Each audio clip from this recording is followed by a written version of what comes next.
Hi everyone, this is Wilson from Wilson Sessions, and I'd like to go ahead and introduce 13 Towers. Thank All right. you. That worked out well. Let's go ahead and get started with the intros. Edson Hinestroza, bass, Jackie Moon of the band. Mike Yari, I play drums.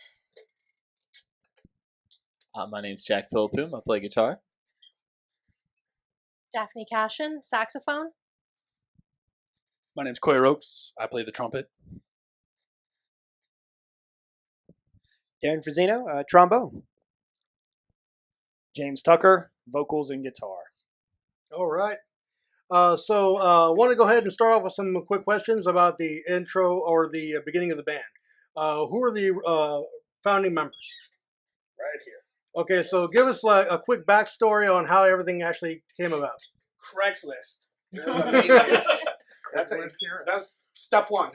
All right. And Step 2 one. and 3 and 4. Yeah, it was like 15 steps until you got to this lineup right here, many years later. But originally, What people refer to as the classic 13 Towers. exactly, when we were The just first 12 a punk towers. band before we evolved into ska punk. What caused the transition from punk to ska? Everybody loves ska. It was just something that was going to happen inevitably. Unfortunately, that's just not true. Was it a matter of personal interest, or was it It's, just what kind of shows you were being handed? I think we all liked it at the time a little bit, and I guess we had a turning point with Crossroads when our original guitarist left, and that's the kind of direction we started pursuing, and we looked for horn players, and the rest kind of wrote itself that way. Do you feel that when you're looking for standard bandmates versus horn players, is it a different criteria in which you're looking? Yes, absolutely. There are a lot less horn players out there to hire. I guess the expectations were pretty low. So we don't allow non-horn players to wear fedoras, but it's important. you can't really avoid it with horn players. we went through many guitar Just jealous. auditions, but when we get the horns, it's like a lot smaller pool. At least ones that want to play ska. There's more we'll Rock put and up roll. with horn players. Okay. All right. And your current album is The album that we released was back this past February 2016, titled "Dude, Don't Make It Weird." Took about 2 years of production, a lot of recording, a lot of patience. Features 13 original tracks, all written by members of the band, past and current. I think it's a pretty successful album. It's also got my ass literally on the cover. nice. Apologies. Now, from those 13 songs, how many actually make it to your live set? I'd say it's 75%? Yeah, about 75%. Yeah, 75%. We still have the capacity to play probably most of them, but we with current sets, you roughly give them about a half hour, 40 minutes. So we Big catalog. It's tough choosing sometimes. Old Okay. stuff, new stuff. I think the other difficulty of being a DIY band with no money is, by the time we actually get an album written, recorded, and finished, we're probably already recording or playing a whole new slate of songs in our live set. So it's just kind of the nature of the business when we can't be on a standard record release schedule. So I would say at this point we are actually playing a lot of stuff that's going to be on our upcoming EP in our live sets, and still playing stuff off of Dude, Don't Make It Weird. All right. And as far as your discography goes, what was starting from the first album or EP going to the current? So we have the We Don't Care EP, which was our first one. Mostly just punk songs, not really a ska album. Had a ska song, and there are no horns. singular. Yes, exactly. In Africa. And after that, it was, what's the name of that album? Won't forget the sound. Won't Forget the Sound. That's Apparently right. you forgot. Yeah, I forgot. It's Apparently, somebody forgot the sound. Yeah. Oh, 2013, and then Dude, Don't Make It Weird, and it just keep writing songs, and it's the way the machine goes. the juices keep flowing. And as far as the total discography goes, what is your major format that you're selling all yours, and are they still available? They are all available for download on our website.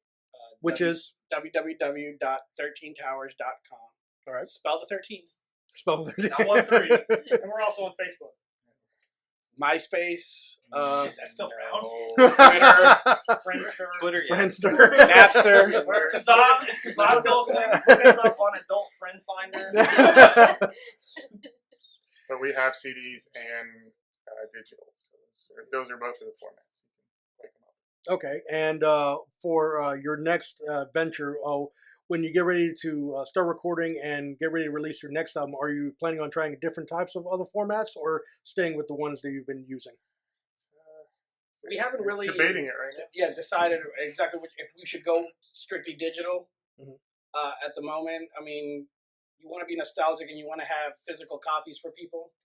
It is always something nice to have a tangible product. Yeah. You know, and it's nice when you go to when you play a live show and people are really digging your sound and really digging what you're doing, to be able to hand them something that they can hold in their hand and actually, really just enjoy and physically touch it. When you just hand them a download card or something like that, it takes a lot of More likely to lose it. Yeah, more likely to lose it. That's definitely a factor, and it just, in my opinion, at least, it takes away from the joy of being able to walk away from a show and walk away with some merch and really feel like you had a good time seeing some live bands, which let's be honest, is becoming less and less commonplace nowadays. So walking away from that, I personally would like to push for CDs, but maybe the ratio versus CDs and download cards can be skewed a little differently this time around. But yeah, definitely to be determined. I think all of our main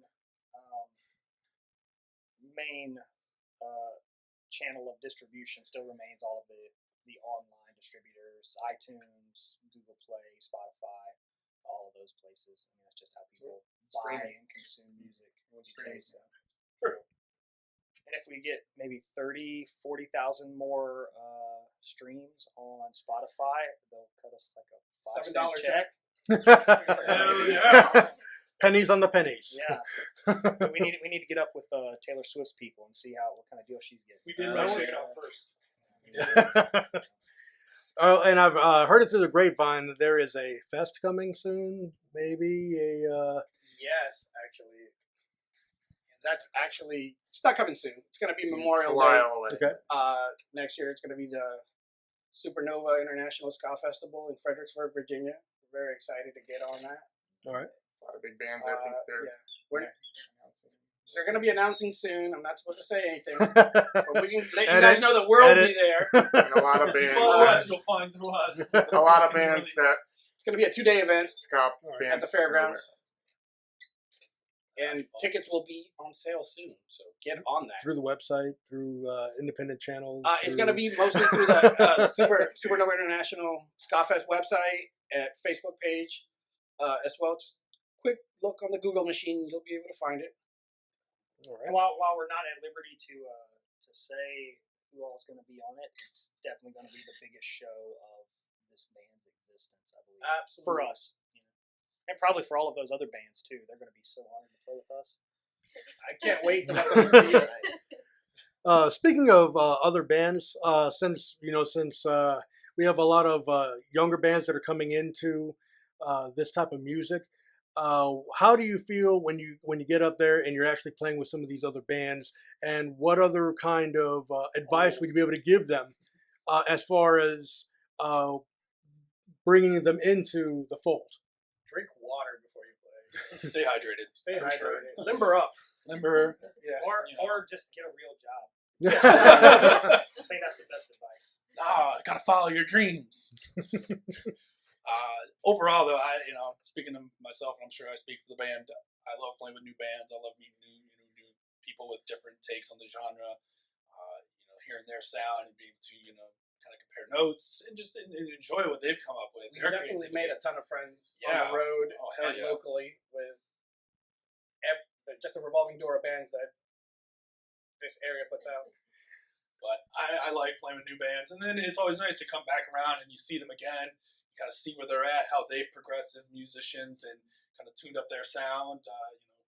Where they've toured as well. Like one of the bands we played all the time, they went down to South America, like Brazil or something. They did a tour for 6 weeks in Brazil. Like that is phenomenal in my opinion. So it's 6 days. 6 days. 6 days or 6 weeks. I'm sorry. No one's fact checking. The point being, It's fine. you know, hearing those kind of stories and stuff is Yeah. always, in my opinion, it's a very rewarding experience overall. And just being part of a band, and you can, like I said, you get to network out, and, you know, just enjoy their sound as much as they enjoy ours. Hopefully. And as far as what's coming up next, you got like the shows coming up. Yeah, we got a couple shows on the docket. We got Promo. If you're too impatient to wait for the Promo. Supernova Festival. We have about 2 shows per month coming up starting September. September 3rd, we're going to be in Alexandria at O'Shaughnessy's Pub and Deli. Important to know that they have food there. Going to be playing with The Interrupters and a brand new band to the scene called Morning Ride. The Upstarter. We are not playing. To go once more, September 3rd, O'Shaughnessy's, The Upstarters, and Morning Ride with us, 13 Towers.